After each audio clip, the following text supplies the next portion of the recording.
السلام علیکم ورحمۃ اللہ وبرکاتہ۔ برادران عزیز، اس وقت کورونا وائرس کی وجہ سے جو حالات بد سے بدتر ہوتے جا رہے ہیں وہ آپ حضرات کے سامنے ہیں۔ یہ کوئی ڈھکی چھپی بات نہیں ہے۔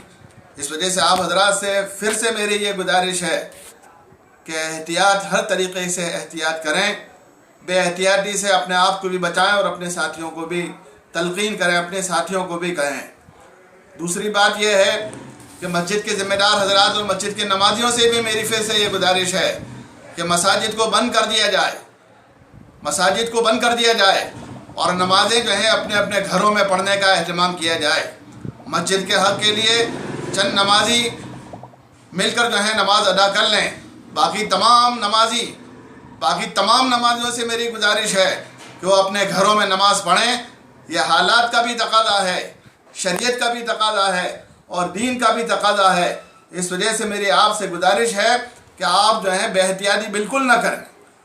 احتیاطی جتنے پہلو ہیں اس پر پورا عمل کریں تاکہ اپنے آپ کو بھی بچا سکیں اور دوسروں کی بھی بچا سکیں۔ دوسری میری یہ گزارش ہے کہ ایسے نازک وقت میں ہم اللہ کی طرف رجوع کریں، اپنے گناہوں سے توبہ کریں اور اس وبا کے دور ہونے کے لیے اہتمام کے ساتھ دعا اور استغفار کریں۔ اللہ تعالی ہم سب کو صحیح توفیق عطا فرمائے۔